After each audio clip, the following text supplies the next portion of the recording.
Assalamualaikum guys, apa kabar kalian?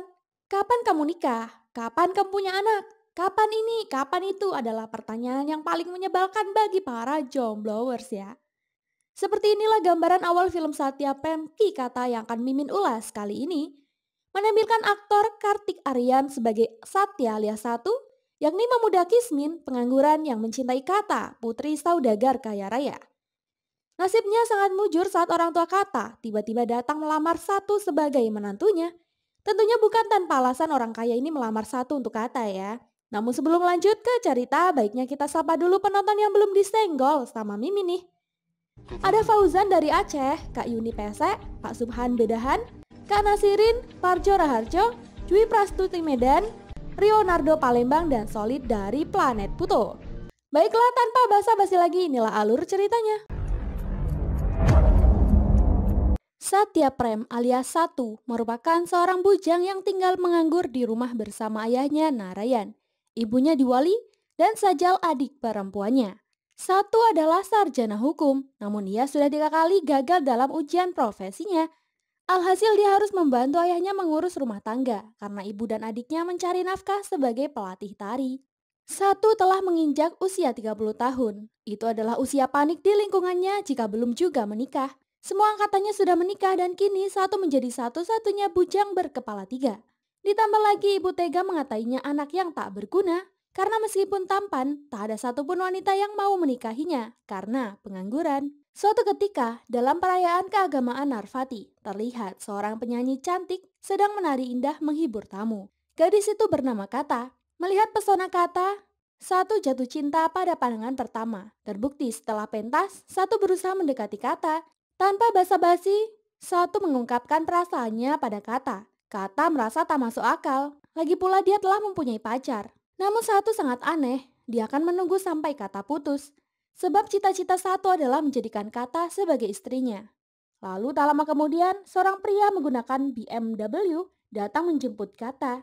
Pria itu bernama Tapan. Dia adalah pacar Kata. Sebagai pria Kismin, Satu hanya bisa meratapi nasibnya, melihat pacar Kata dari keluarga konglomerat. Setahun berlalu, kini Satu tak berubah, masih gitu-gitu aja, menganggur dan tak punya pacar. Rupanya Narayan telah tahu tentang wanita incaran Satu, yang merupakan anak gadis pengusaha kaya raya bernama Hari Kisen. Itulah mengapa Narayan menjadi langganan di toko milik Hari Kisen. Seorang pegawai di sana lantas membeberkan informasi tentang hubungan Kata dan pacarnya. Narayan memberitahu Satu kabar gembira itu. Soal Kata dan Tapan yang telah putus, Satu sangat bahagia karena ini adalah kesempatan emas untuknya mendekati Kata. Selanjutnya Satu dan ayah datang ke sebuah perayaan lagi. Tak lain untuk melihat gadis pujaannya, yakni Kata tampil bernyanyi seperti tahun lalu. Namun sayangnya Kata tak datang di perayaan itu. Kata Hari Kisen, kondisi putrinya sedang sakit. Satu yang khawatir langsung ke rumah Kata yang sangat elit itu. Namun, satpam rumah di sini mengusir Satu pergi. Terpaksa, Satu nekat menerobos tembok besar rumah Hari Kisen tersebut. Terlihat Kata sedang berdiri di atas balkon rumahnya. Satu pun menaiki tangga menuju balkon kamar Kata. Dan saat menghampirinya, Kata tiba-tiba jatuh pingsan. Rupanya, Kata baru saja memotong urat nadinya dan mencoba mengakhiri hidupnya. Satu segera membawa Kata ke rumah sakit.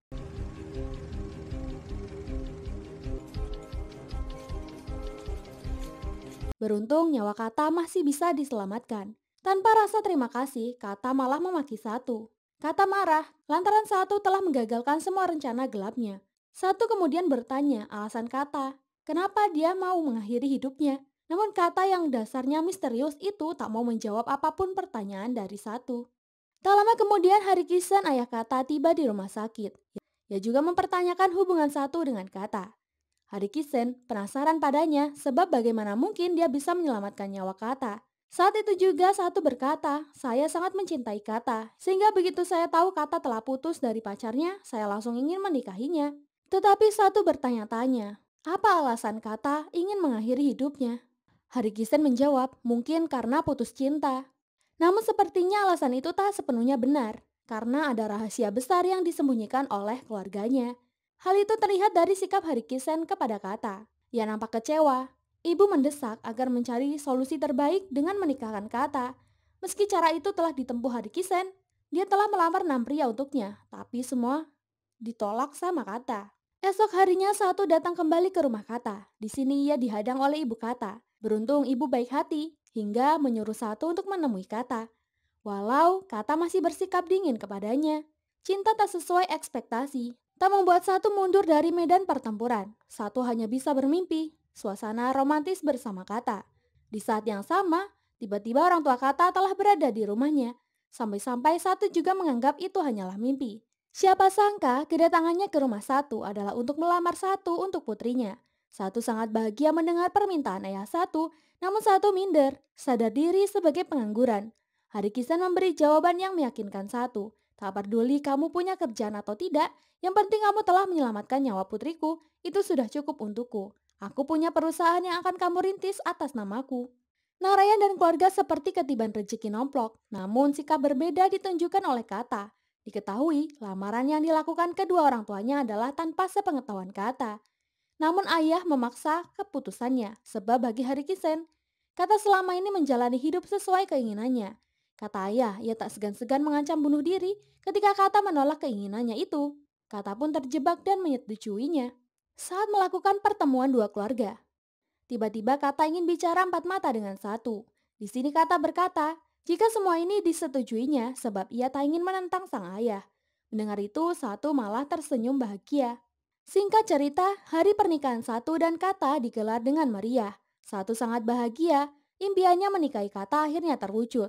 Namun perbedaan kontras terjadi di raut wajah Kata, tanpa gairah dan senyuman selama resepsi.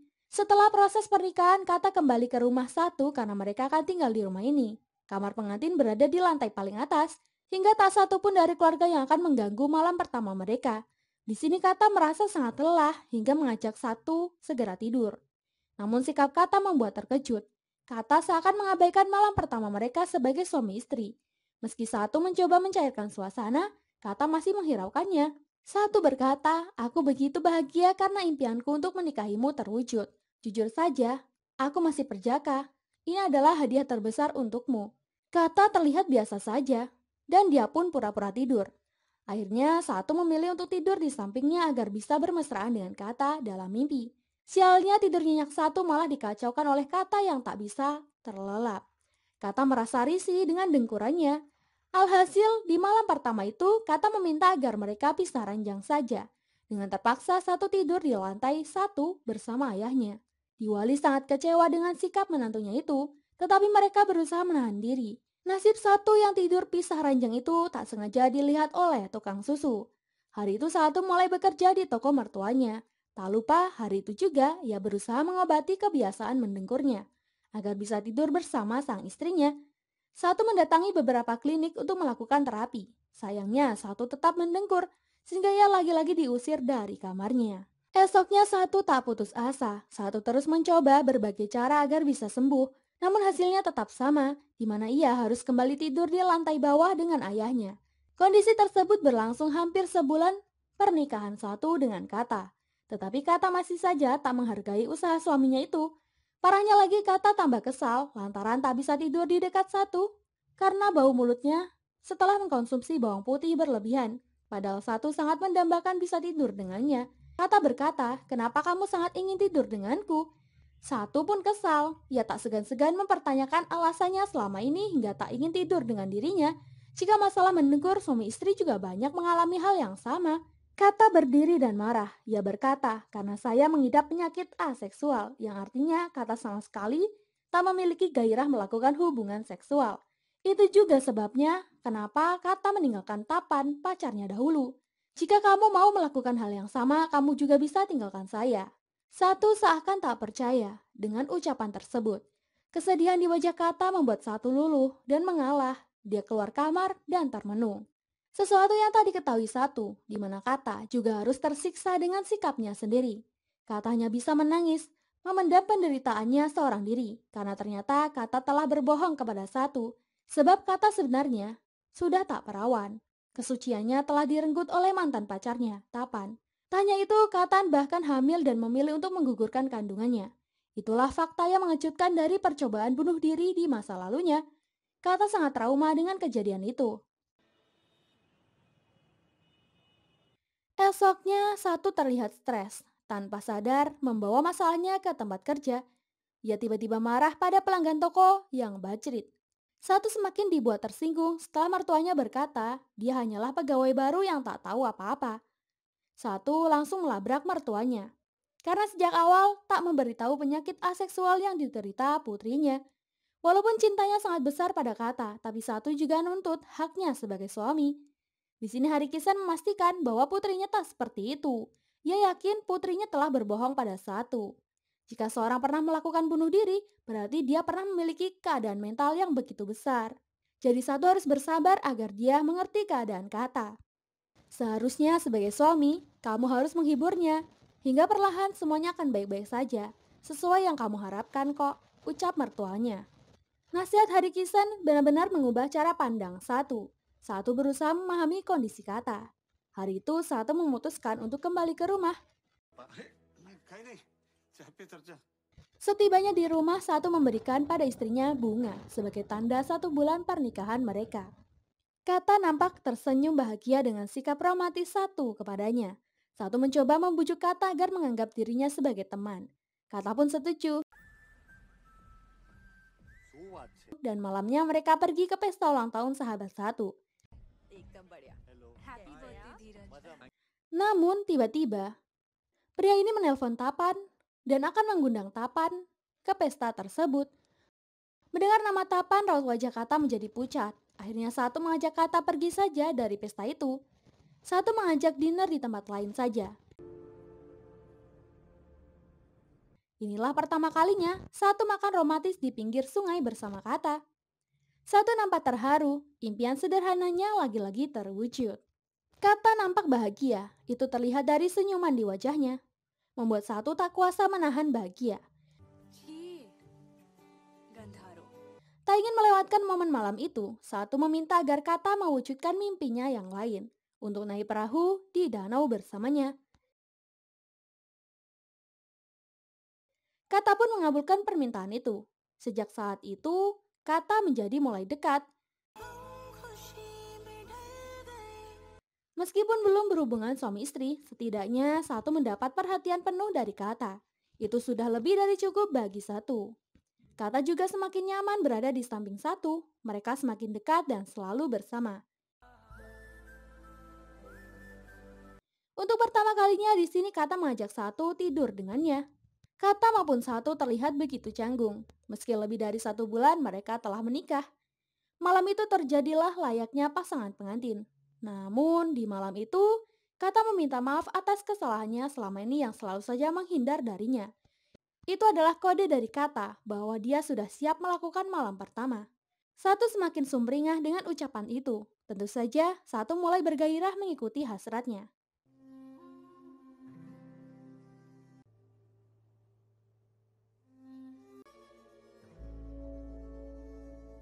Tiba-tiba sesuatu menjadi histeris. Karena Kata terlihat ketakutan. Kata terlihat sangat trauma. Ia juga menyebut nama Tapan untuk berhenti melakukannya. Padahal di sampingnya itu adalah suaminya sendiri. Satu begitu sakit hati mendengarnya. Ia begitu bingung dengan kondisi sang istri. Ia berusaha menyadarkan Kata yang jiwanya entah di mana. Setelah sadar, Kata berlari ketakutan dan mengurung diri di dalam kamar mandi. Kata histeris di dalam sana. Satu bingung harus berbuat apa. Ditambah lagi Kata tak mau merespon, hingga Satu memilih turun ke bawah dengan banyak beban pikiran. Ayah Satu sangat kesal, ia tak sanggup lagi melihat putranya diperlakukan seperti itu dengan Kata. Selama ini Narayan sudah berdiam diri, tapi sikap Kata sudah keterlaluan. Satu memohon agar ayah tak ikut campur masalah rumah tangga mereka. Narayan terpaksa mengalah, ia hanya kasihan melihat anaknya begitu sabar menghadapi istrinya.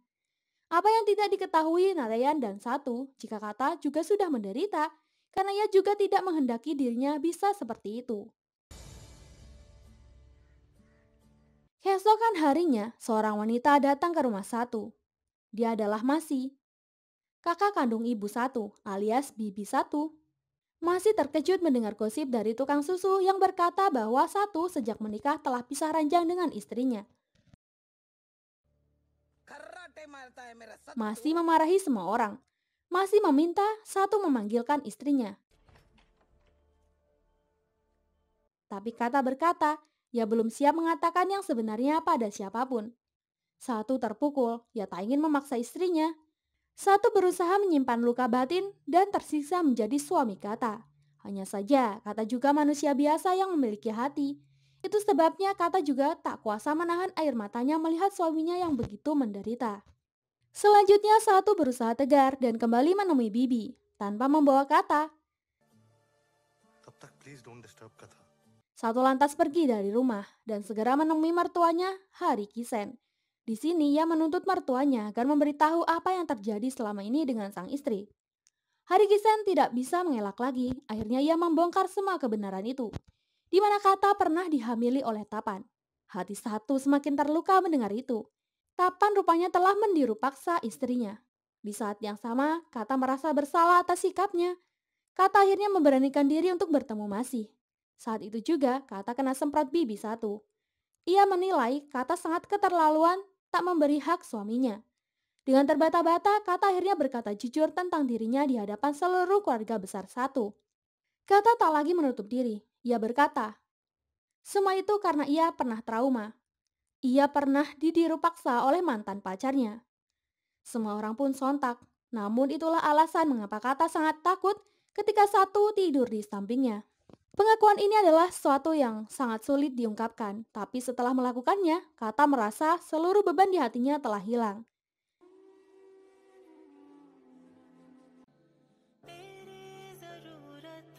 Sesak di dadanya telah hilang, dan ia merasa hidup kembali. Sementara itu, Satu berjalan untuk mencari keberadaan Tapa. Tiba-tiba, rezeki nomplok, Tapan lewat di depan matanya. Satu mengajar Tapan, dan tanpa pikir panjang, ia menyerang dan membabak belur Tapan.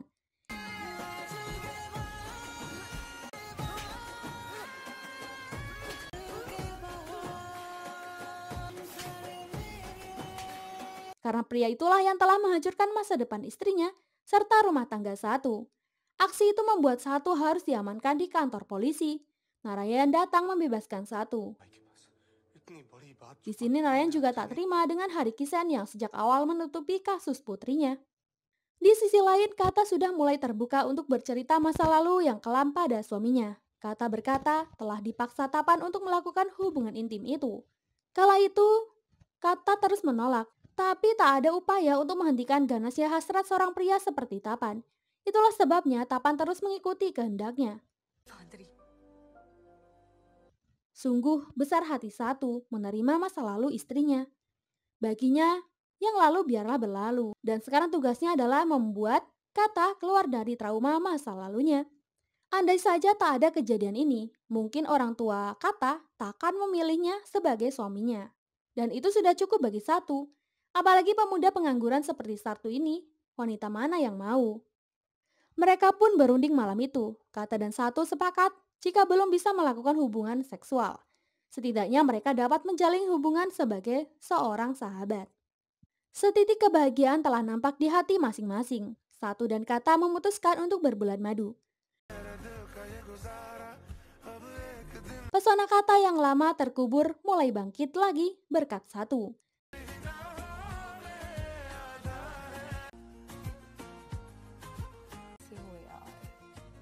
जैसे तुम इतनी सुंदर हो.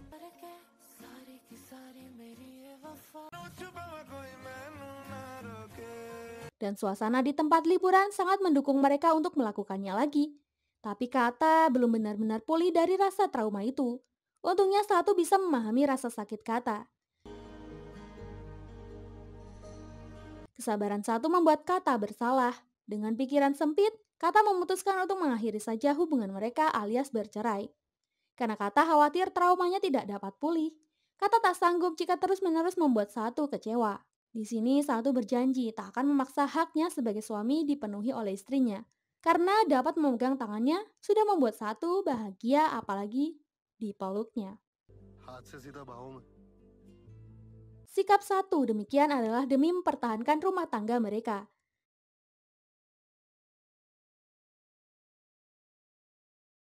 Di mana Satu terlihat merenungi sesuatu. Ia berpikir panjang bagaimana cara untuk mengobati trauma istrinya itu.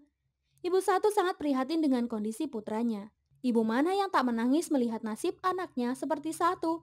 Namun ibu sangat bangga kepada besarnya kesabaran yang dimiliki putranya itu. Untuk kebahagiaan rumah tangga Kata dan Satu, kedua keluarga menggelar ritual keagamaan di kediaman Hari Kisen. Satu terlihat datang terlambat karena habis melakukan hal penting, di mana Satu membawa berkas yang harus ditandatangani oleh Kata. Berkas pengajuan untuk melaporkan kasus Tapan kepada pihak berwajib. Kata kaget dengan tindakan Satu yang dianggap berlebihan dan mengambil keputusan sepihak. Ayah Satu juga tak setuju jika kasus itu dibawa ke jalur hukum, karena itu hanya akan menjadi aib di tengah masyarakat. Satu tetap ngotot, pokoknya Tapan harus dijebloskan ke dalam penjara atas perbuatan kejinya itu. Anak dan ayah justru bertengkar. Kata juga tetap keras, tidak ingin memperpanjang masalah, apalagi berurusan dengan Tapan lagi. Satu menjadi sangat kesal dan berkata, kamu harus keluar dan menyelamatkan dirimu sendiri. Dan caranya adalah memulai dari hal ini.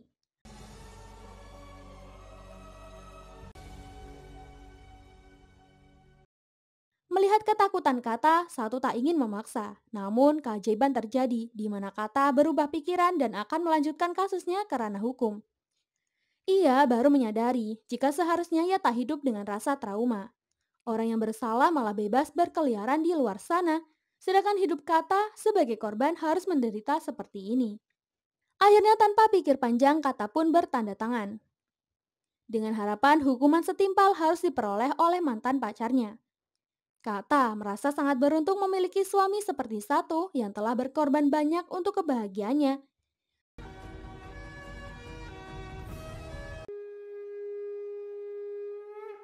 Dan atas kasus hukum yang diajukan Kata, akhirnya Tapan pun diseret ke dalam penjara. Sementara Kata telah mendapat keadilan bagi dirinya sendiri, berkat sang suami yang hadir dalam hidupnya. Sehingga babak baru dalam kehidupan Kata akan dimulai bersama dengan suami tercintanya itu. Terima kasih buat kalian yang sudah support channel ini. Jangan lupa tinggalkan like dan saran kalian di kolom komentar. Sampai jumpa di alur cerita berikutnya. Terima kasih.